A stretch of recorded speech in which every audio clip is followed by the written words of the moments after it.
కొత్త బట్టలు కొత్త వెలుగులు మీ ఇంటి పండుగ సంతోషాలకు అసలైన చిరునామా సిఎంఆర్ షాపింగ్ మాల్. అందరికీ భోగి సంక్రాంతి కనుమ శుభాకాంక్షలు.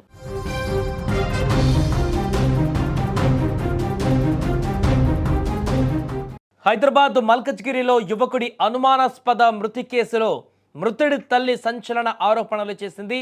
తన కొడుకుని కోడలే కొట్టి చంపిందంటూ పోలీసులకు ఫిర్యాదు చేసింది. చంద్రకాంత్ అమల ప్రేమ వివాహం చేసుకున్నారు. వీరికి తరచూ ఈ మధ్యకాలంలో గొడవలు జరుగుతున్నాయంటూ కూడా ఆమె చెప్పారు. అయితే ఈ నేపథ్యంలోనే తన కొడుకుని తీవ్రంగా కొట్టడంతోనే మృతి చెంది ఉంటాడంటూ కూడా కుటుంబ సభ్యులు ఇప్పుడు ఆరోపిస్తున్నారు. అయితే తన ముఖం పైన బలమైన గాయం ఉండడం కూడా దీనికి ఆద్యం పోస్తుంది. అయితే ఇందులో ఏదో కుట్ర దాగి ఉందని మృతుడి తల్లి పద్మ అనుమానం వ్యక్తం చేసింది. ప్రస్తుతం అమల పరారీలో ఉందని పోలీసులు ఆమెను అదుపులోకి తీసుకొని విచారిస్తే అసలు నిజాలు బయటకు వస్తాయని ఆమె ఫిర్యాదులో పేర్కొంది. ఇక ఈ ఫిర్యాదు మేరకు మల్కజ్గిరి పోలీసులు కేసు నమోదు చేసి మృతికి గల కారణాలపైన అన్ని కోణాలలో కూడా దర్యాప్తు చేస్తున్నారు. ఏదేమైనా కూడా మల్కజ్గిరిలో పండుగ పూట చోటు చేసుకున్నటువంటి ఈ యొక్క దారుణమైనటువంటి ఘటన అనేక అనుమానాలకు తావిస్తుంది. కట్టుకున్న భార్యే అత్యంత కిరాతకంగా భర్తను ఏమన్నా హత్య చేసిందా అనేటువంటి అనుమానాలు కూడా వ్యక్తమవుతున్నాయి. దీనికి సంబంధించి అక్కడ వారు ఏం మాట్లాడారో ఒకసారి చూద్దాం. హార్ట్ స్ట్రోక్ అని చెప్పారు. హార్ట్ స్ట్రోక్ అని చెప్తే బట్ మాకు తెలియదు, ఎందుకంటే మేము వచ్చే వరకు బాడీ చనిపోయే ఉన్నారు. మాకు 1:30కి ఇట్లా చెప్పింది, కానీ చనిపోయింది 11 o'clock 9:30కి ఆ టైంలో చనిపోయారంట. ఆమె ఇంత టైం ఏం చేసింది? ఆమ్లా లవ్ మ్యారేజా? Love marriage. వాళ్ళు ఏంది ఎస్టీ, వీళ్ళు ముజరాజ్. ఓకే, చెప్పమ్మా. ఇంకా పెళ్లి చేసుకున్నప్పటికీ సంతోషంగా లేరు. కొట్టి చంపిందా?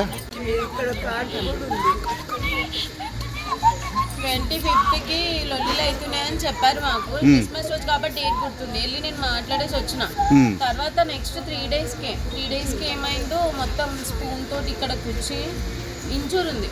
ఫొటోస్ చూసే వరకు ఇంజూర్ ఫొటోస్ ఉన్నాయి. ఇంజూర్ ఫొటోస్ చూపిస్తాను. ఇంజూర్ ఫొటోస్ చూడండి, మరి ఇంత డెప్త్గా కూర్చుకున్నాడు. అయితే నాకు అబద్ధం ఏం చెప్పి మళ్ళీ రీస్టోర్ చేశాక ఎందుకు అని చెప్తే అప్పుడు చెప్తుంది గోడ గుద్దుకుంది, నాకు భయం వేస్తుంది, అందుకే ఫొటోస్ డిలీట్ చేస్తున్నా అని చెప్పింది. నేను అయినా ఎందుకు డిలీట్ చేస్తావు అని చెప్పేసి నేను నమ్మిన. గోడ గుద్దుకుందంటే సరే కోపంలో గొడవలు అయినాయి కదా అని. దాని తర్వాత డాక్టర్ రాసిచ్చిన దాంట్లో క్లియర్గా ఉంది సర్వల్ టైమ్స్ స్పూన్ తోటి గుచ్చుకున్నట్టు. సో అది ఆమె చెప్పొచ్చు కదా, ఉన్నది చెప్పొచ్చు కదా. ఆయన గుచ్చుకున్నా ఈమె గుచ్చుకున్నా దేవునికి మీరు కంప్లీట్ చేసినా మరి మల్కాజ్గిరి దాని గురించి తెలిసినాకనే కొట్టాల్సి వచ్చింది. నేను ఆ నైట్ జస్ట్ ఒక 2 దెబ్బలు వేసిన అంతే. అదొక మూత పెట్టుకొని పోయి రిటర్న్ కంప్లైంట్ నా మీద చెప్పేసి వెళ్ళిపోయింది ఇంటికి. ఒక నిమిషం, లోకల్ ఇక్కడ మల్కాజ్గిరి పిఎస్ కంప్లైంట్ చేసిలా? మీరు చేశారా? ఏమన్నారు వాళ్ళు? అన్నారు మీరేదో కొడుతురంట కదా, చేస్తురంట కదా, ఆమె పోయింది మీరే చేసుకొని కార్యక్రమాలని అన్నారు వాళ్ళు. మళ్ళీ ఇదో ఇప్పుడు సాగు చేద్దామన్నా కూడా లేదు, ముందు లేదు. ఊరే అదే కదా మరి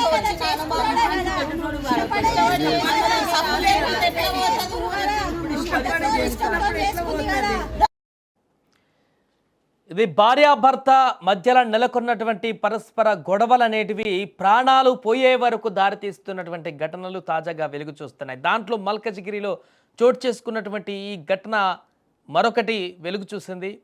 ఇంట్లో భర్త మృతి చెందాడు. అయితే ఈ మృతి ఇప్పుడు అనుమానాస్పదంగా మారింది. భార్య ఏమైనా భర్తను చంపేసిందా, లేకుంటే ఈ క్షణికావేశంలో గొడవల కారణంగానే భర్త అక్కడ చనిపోయాడా అనేటువంటి విషయం తేలనుంది. కానీ మృతుడి తల్లి ఆరోపిస్తున్నటువంటి, కుటుంబ సభ్యులు ఆరోపిస్తున్న దాని ప్రకారం చాలా అనుమానాలు ఉన్నాయి. తలకు గాయమైంది, తన కొడుకు తలకి గాయమైంది, చాలా ఎక్కువగా గాయం ఉంది. తన కోడలే తన కొడుకుని కొట్టి చంపేసింది అనేటువంటి అనుమానాన్ని కూడా వీరు వ్యక్తం చేస్తున్నారు. కానీ అంతకుముందు జరిగినటువంటి గొడవలలో ఆ యొక్క భార్య ఎవరైతే అమల ఉన్నారో తన భర్త గోడకు బాదుకున్నాడు తలనేటువంటి విషయం ఆమె చెప్పినట్టుగా తెలుస్తుంది. కానీ అది ఇంకా అనుమానాన్ని మరింత పెంచే విధంగా ఉంది. ఆ విషయాన్ని ముందు మాకు చెప్పలేదంటూ కూడా చెప్తున్నారు. ఏదేమైనా కూడా మల్కజ్గిరిలో జరిగినటువంటి దారుణ ఘటన అయితే ఇప్పుడు సంచలనంగా మారింది. దర్యాప్తు కొనసాగిస్తున్నారు పోలీసులు. అన్ని కోణాలలో కూడా బయటికి తీస్తున్నారు, ఆరా తీస్తున్నారు. ఎలా జరిగింది ఏంటనేటువంటి విషయానికి సంబంధించి కూడా ఏదేమైనా కూడా ప్రేమ వివాహం చేసుకొని కలకాలం కాపురం కొనసాగిద్దామనుకున్నటువంటి భార్యాభర్తల మధ్య మాత్రం నెలకొన్నటువంటి మనస్పర్ధలు ఈరోజు నిండు ప్రాణాన్ని బలి తీసుకున్నటువంటి పరిస్థితికి ఏర్పడింది. అండ్ ఆ మహిళ పూర్తిగా భర్తను నమ్మి కాపురం చేద్దామని వచ్చినటువంటి మహిళ ఇప్పుడు పూర్తిగా తన భర్తని కోల్పోవడమే కాకుండా ఇప్పుడు అనేక రకాల ఆరోపణలను ఎదుర్కోవాల్సినటువంటి పరిస్థితి ఏర్పడింది. ఏదేమైనా కుటుంబ కలహాలు రోజు రోజుకి ఎలాంటి పరిస్థితులకు దారి తీస్తున్నాయనేటువంటి విషయాన్ని అయితే ఇదొక వార్త మరొకసారి బయటి ప్రపంచానికి తెలియజేస్తుంది.